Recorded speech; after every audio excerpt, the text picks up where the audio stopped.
hormat, syukur dan kemuliaan hanya bagi Tuhan. Shalom saudara-saudara yang Tuhan Yesus kasih, berjumpa kembali dengan saya dalam khotbah online GPC Anugerah Bermazmur 2 Januari 2022. Mari kita merendahkan diri, meminta hikmat dan pengertian dari Tuhan agar berita firman Tuhan hari ini boleh menjadi berkat bagi kita semua.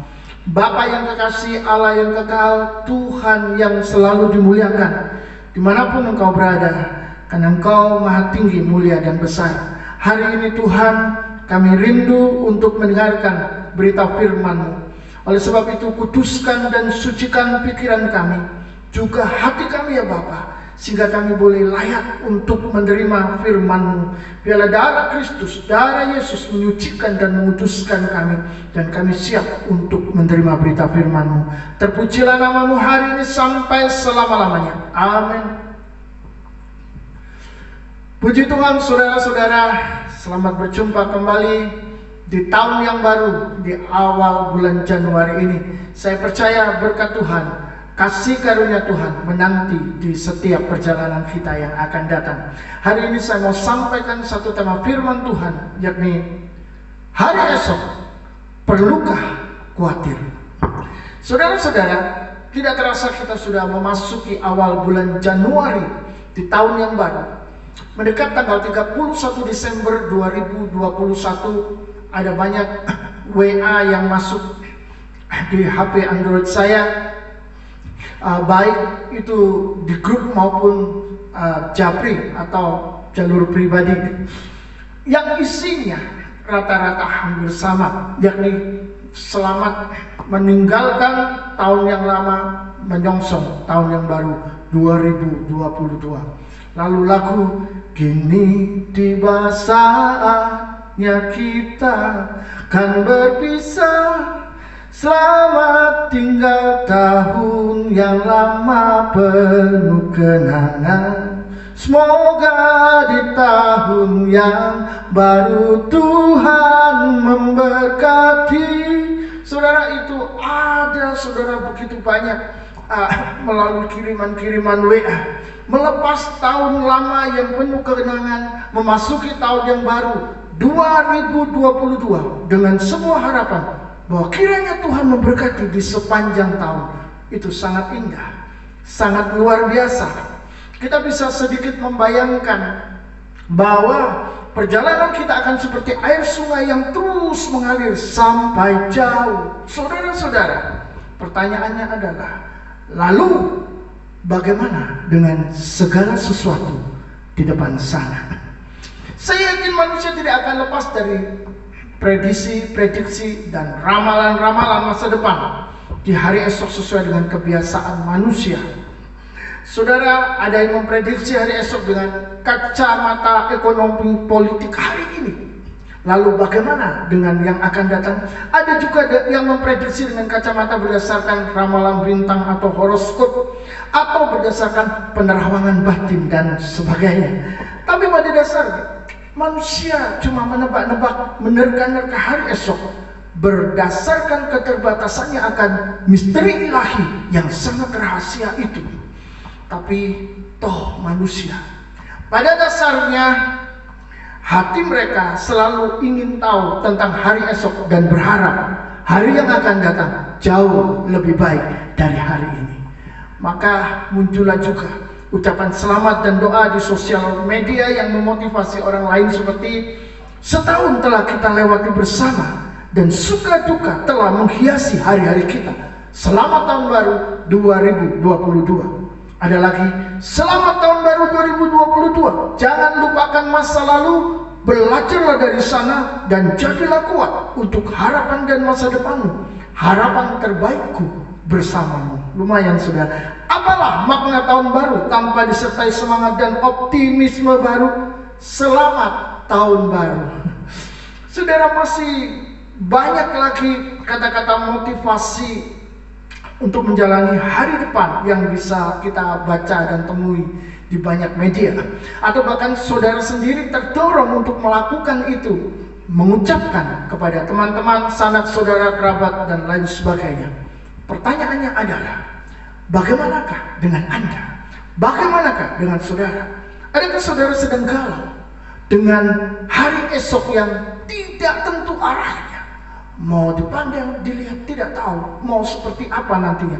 Atau saudara sedang melihat kehidupan di masa yang akan datang sungguh sangat tidak menjanjikan. Keadaan sudah terpuruk, keadaan sudah di dalam posisi yang sangat minim. Tidak ada sesuatu yang bisa memberikan kepada saudara solusi akan masalah dalam kehidupan. Tidak ada yang bisa memberikan kepada saudara sesuatu yang baik yang bisa dikerjakan di masa yang akan datang. Atau saudara bahkan justru sedang melihat hari depan sangat cerah dan sangat menjanjikan. Saudara, ini adalah hal lain lagi. Tapi mari kita kembali apa yang dikatakan Tuhan tentang hari esok.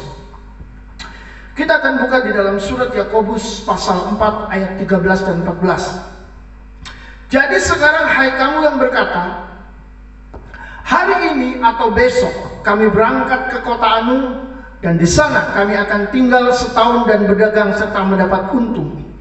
Sedang kamu tidak tahu apa yang akan terjadi besok. Apakah arti hidupmu? Hidupmu itu sama seperti uap yang sebentar saja kelihatan lalu lenyap. Saudara-saudara, kita sedang berusaha untuk melihat masa depan dan memikirkan kira-kira apa jadinya. Tuhan mau kita berhenti berandai-andai dan belajar dari Dia, bergantung kepadanya. Yang pertama, firman Tuhan mengatakan, kamu tidak tahu hari esok. Sebagai seorang manusia, kita belajar dari pengalaman bahwa hari esok itu ditentukan oleh apa yang kita lakukan sekarang ini. Betul? Jika dari awal bekerja keras, lalu banyak pengalaman dalam bidang yang ditekuni, maka itu akan mempermudah kita untuk memprediksikan kesuksesan yang akan kita raih atau kita dapatkan. Bukankah kerja keras tidak akan mengkhianati hasil? Itu yang sering kita dengar. Yakobus pasal 4 ayat 13 sampai 14 sebenarnya sedang berbicara tentang berbisnis dengan pencapaian yang pasti. Kalau saudara membaca, maka dari ayat itu diprediksikan setelah setahun akan mendapat untung. Pasti pebisnis telah menghitung untung rugi dan kemungkinan mereka sudah mendapat hasilnya setelah 1 tahun itu. Tetapi hari ini kita belajar bahwa rencana manusia tanpa melibatkan Tuhan dan keyakinan akan hidup beruntung berdasarkan kemampuannya sendiri tidak membawa perkenanan Tuhan. Saudara-saudara, firman Tuhan berkata, sesungguhnya kamu tidak tahu hari esok. Sesungguhnya kamu tidak tahu hari esok. Ini adalah peringatan bagi siapa saja yang merasa pintar dan mengerti akan hari esok. Tuhan telah menetapkan satu hal, bahwa manusia tidak tahu rahasia Tuhan akan masa depan, karena itu adalah milik Tuhan sendiri. Sebaliknya, manusia diingatkan bahwa bukan cuma pengetahuan mereka saja yang terbatas, tetapi waktu hidup mereka juga sangat terbatas. Yang kedua, Tuhan berkata bahwa hidup manusia sangat singkat.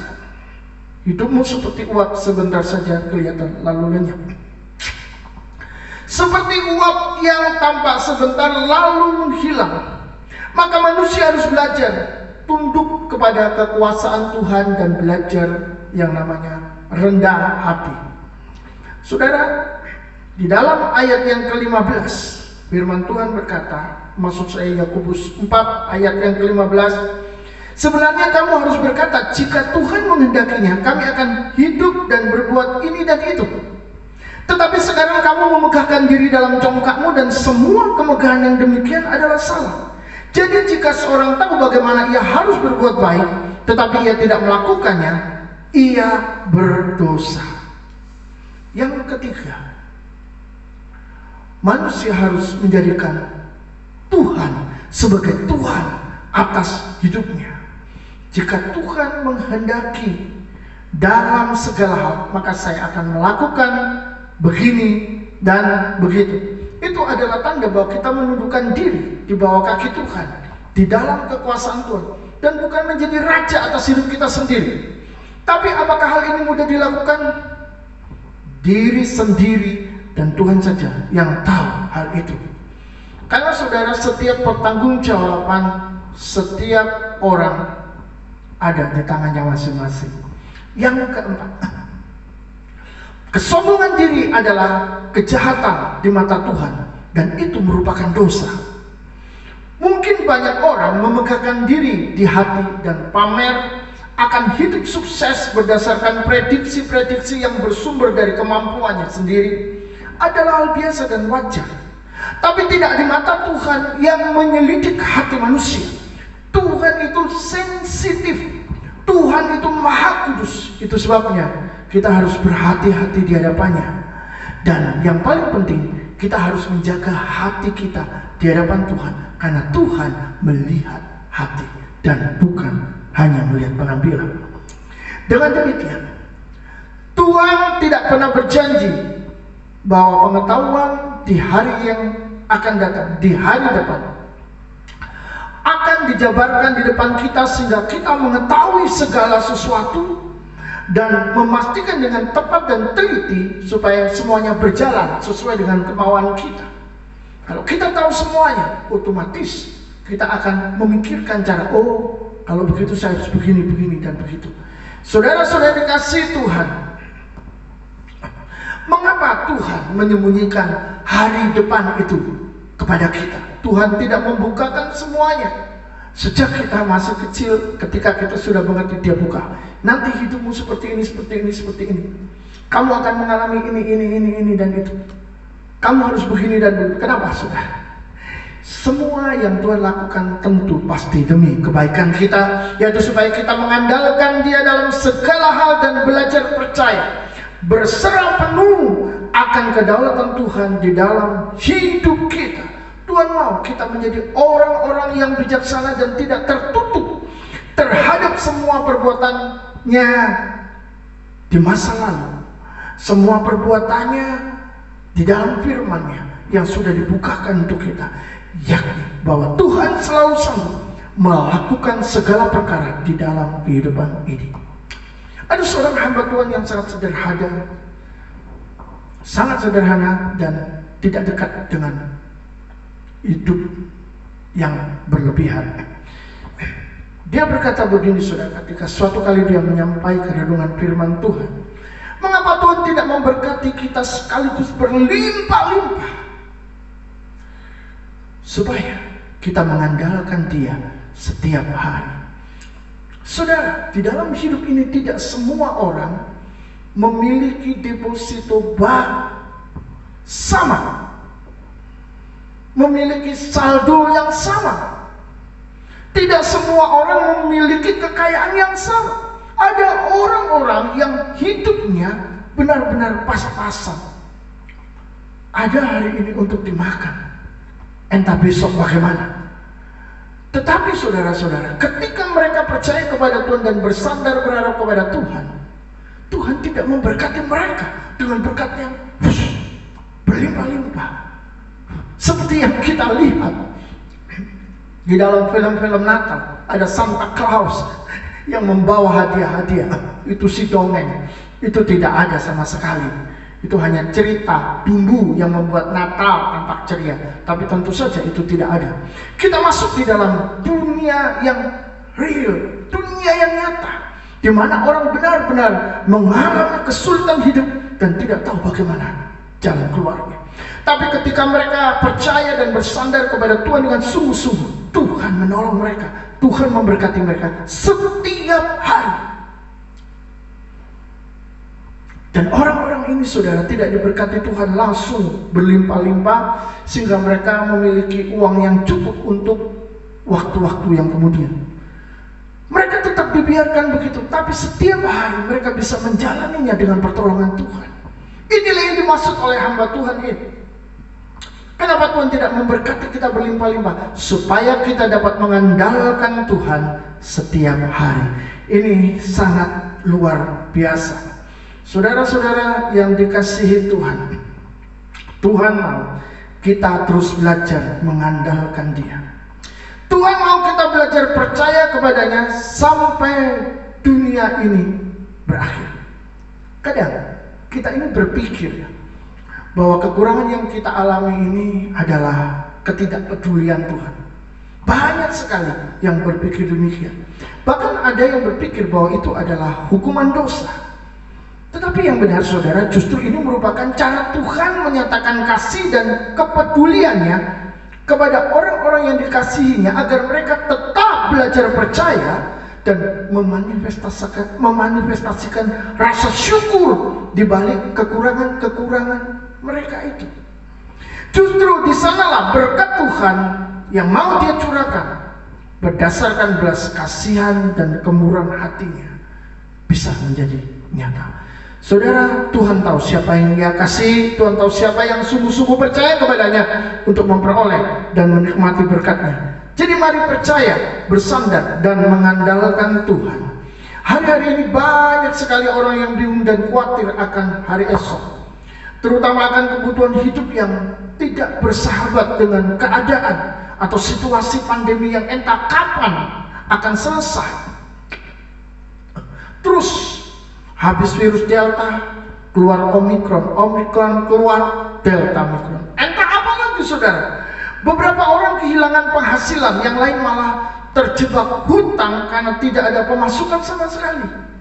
Beberapa lainnya malah bingung mau hutang kepada siapa karena mereka sekarang sudah tidak lagi dipercaya.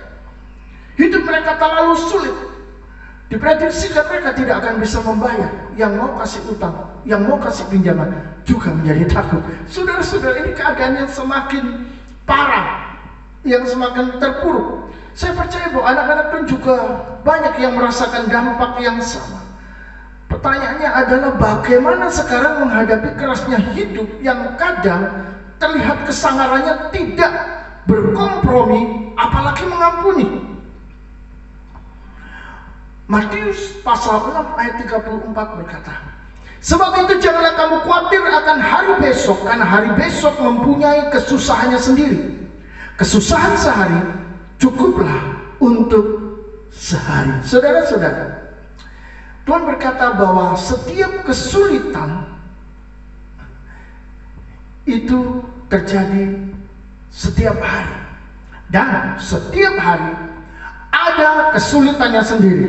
Benar?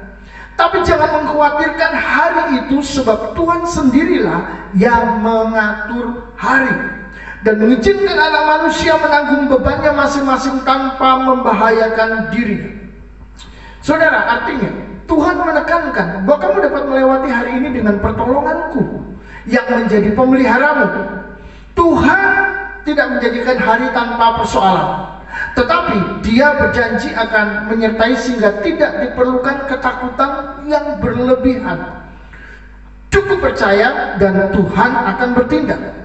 Matius pasal 6 ayat 30. Jadi jika demikian Allah mendandani rumput di ladang yang hari ini ada dan besok dibuang ke dalam api, tidakkah Ia akan terlebih lagi mendandani kamu, hai orang kurang percaya? Janji Tuhan sangat jelas bahwa kepedulian Tuhan terhadap manusia sangat besar dan melebihi semua ciptaannya. Amin. Itu sebab kita tidak perlu bernegosiasi dengan Tuhan lagi untuk membuat Dia memperhatikan kesusahan, kesulitan, dan persoalan kita. Tapi kita cukup mempercayainya. Karena itu juga merupakan penghargaan atas pribadinya, pribadi Tuhan yang telah berjanji dan pasti menepatinya. Tuhan bukan manusia yang bisa mengingkari janjinya sendiri. Saudara-saudara, Abraham memiliki keluarga dan tanah kelahiran di mana dia sudah begitu nyaman dan aman di dalam kehidupannya. Tapi tiba-tiba Tuhan menyuruh dia keluar dari sanak keluarganya, keluar dari tanah airnya, tanah dari bangsanya. Tentu saudara, itu akan menimbulkan kekhawatiran dan keraguan. Sebab harus memulai di tempat yang baru tanpa mengetahui apa-apa daerah itu dan tempat itu. tidak ada jaminan yang pasti. Dan memang hanya Tuhan sendirilah yang akan menjadi jaminannya. Abraham harus melangkah dengan iman, dengan persiapan mental yang terus diuji. Saudara, di dalam Kejadian pasal 12 ayat 1 sampai 2 kita akan melihat sebentar kisah. Berfirmanlah Tuhan kepada Abraham, pergilah dari negerimu dan dari sanak saudaramu dan dari rumah bapamu ini ke negeri yang akan kutunjukkan kepadamu. Aku akan membuat engkau menjadi bangsa yang besar dan memberkati engkau serta membuat namamu masyhur dan engkau akan menjadi berkat. Saudara, Abraham harus melangkah dan percaya kepada kata-kata Tuhan, dan tentu itu bukan sesuatu yang mudah untuk ditaati. Namun Abraham melihat hari esok ada di tangan Tuhan dan dia menerima penggenapan. Pada akhirnya kita bisa membaca di dalam seluruh sejarah Alkitab tentang Abraham. Saudara, contoh sederhana untuk penggambaran, ada seorang gadis yang sudah nyaman tinggal bersama dengan keluarganya yang cukup kaya.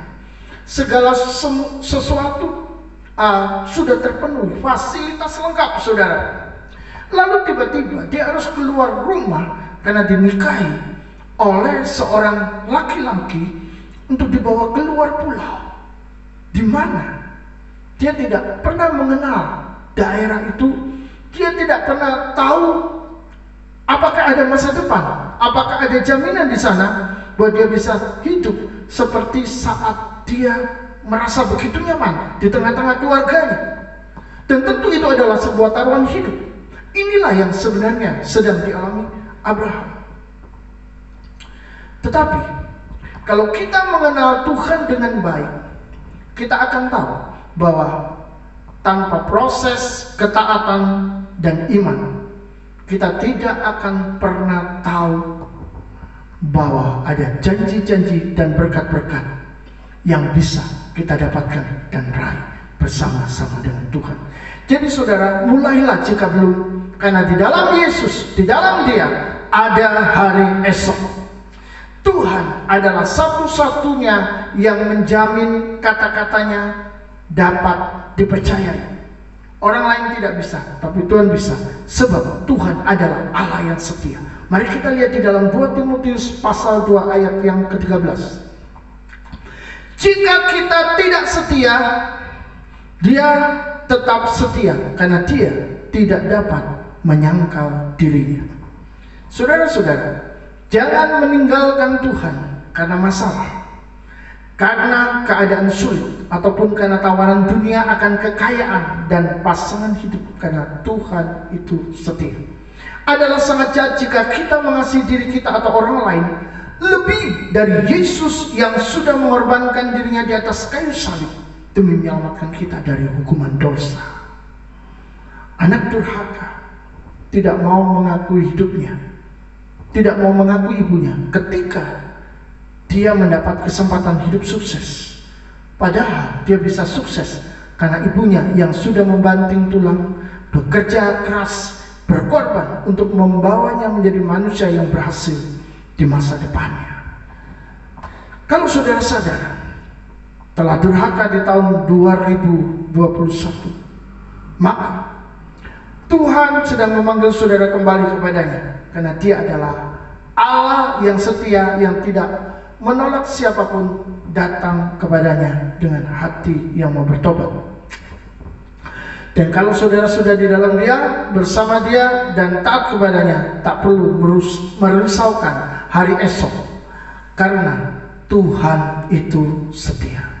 Yang perlu kita renungkan, yang pertama, jika kita tidak tahu hari esok, maka jangan sombong akan pencapaian kita hari ini yang menunjukkan sebuah kesuksesan di depan mata atau sedang berproses. Sebaliknya, jangan khawatir meskipun kondisi terlihat gelap, karena Tuhan berjanji akan memelihara kita. Amin. Yang kedua, jadikanlah Tuhan sebagai Tuhan yang Anda sembah dan berilah seluruh akses hidup untuk mengintervensi atau mengatur kehidupan. Yang ketiga, kesetiaan Tuhan menjamin masa depan dan hari esok. Jadi tidak ada yang perlu kita khawatirkan sama sekali. Tuhan memberkati, dan Tuhan akan selalu menjaga, melindungi kita dimanapun kita berada.